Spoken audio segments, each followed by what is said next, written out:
Pinagtiyagaan lang natin kinakalikot, so pwede ninyo tingnan paano kinakalikot. So yan, na-symbol na natin, pwede natin iyon, nakasaksak na siya. Yan, tao na siya. Yan, kumukulo na. So, ito na umiinit ng filament. Kunti lang tubig nilagay natin guys para kumukulo na kagad. Yan guys, kumukulo na siya. Pinupos lang natin. Hintay lang natin kumukulo. So, kumukulo na siya.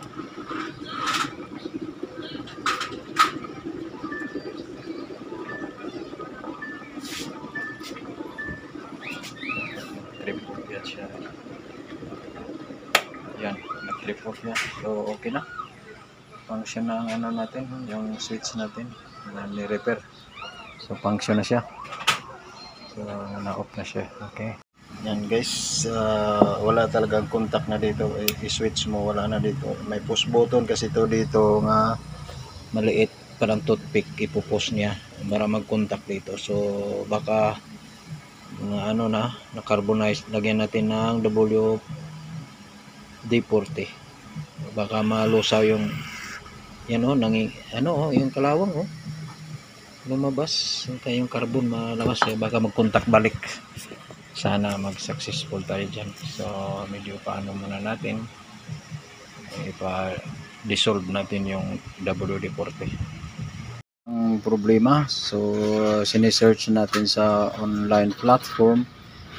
Mayroon dalawang option, 300 plus at saka 200 plus.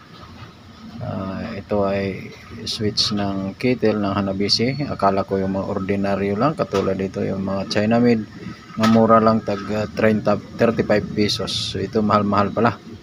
So napipilitan ako dito nga kalikutin o pirahan to ano ang laman ito sa ilalim ng switch, dahil medyo mabigat sa sa nitomer kasi maglibor pa tayo. Yan, madagdag na, bili na lang bago. Pero at least siguro mga ano naman to, libo naman dito mahigit ang brand new. Pero pagtsagaan natin para makatipid si Tomer. Nakalak. Yan, madali lang kasi board ka. So ito ang sa ilalim guys, ito. So ito ang hindi nagcontact, kaya nga wala nang ilaw, open. So i-adjust lang natin to kasi malinis naman, hindi naman carbonize, so malinis. I-try natin kanina nga, kaya nalaman natin nga pwede pala ito matagal kasi pinisprehan natin ng WD-40. Lumabas dito sa gilid ang WD-40, so doon ko nakita nga pwede pala sikwatin. So yan, sisikwatin, nasikwat na natin.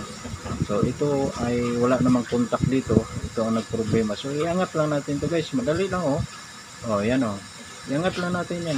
Pag angat yan, makontak na yan. Ganun lang, pag angat na yan, ayan angat na siya.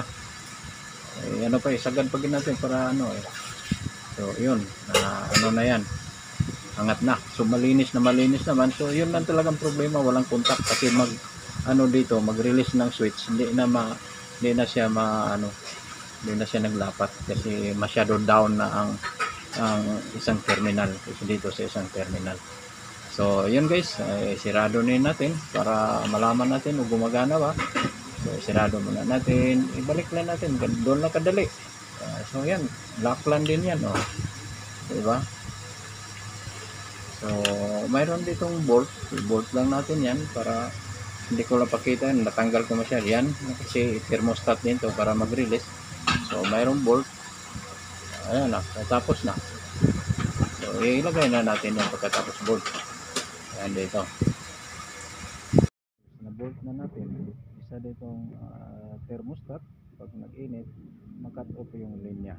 So nalagay natin, so i-install natin balik para malaman gumagana na ba. So install natin guys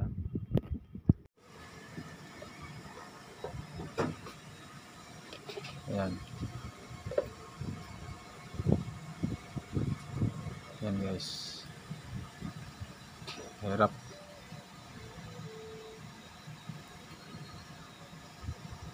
ilagay na natin ng switch.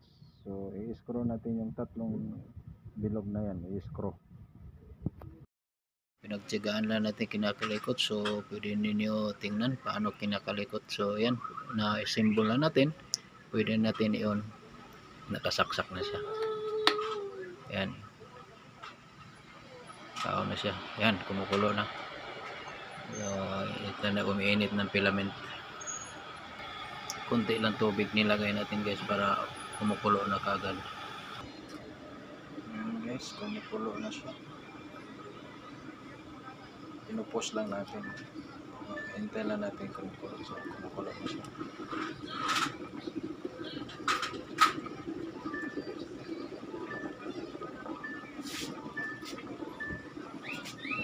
Trip-off yan siya. Yan, nag-trip-off niya. So okay na, function na ang ano natin, yung switch natin na ni-repair. So function na siya. So na-off na siya. Okay, thank you guys. To God be the glory.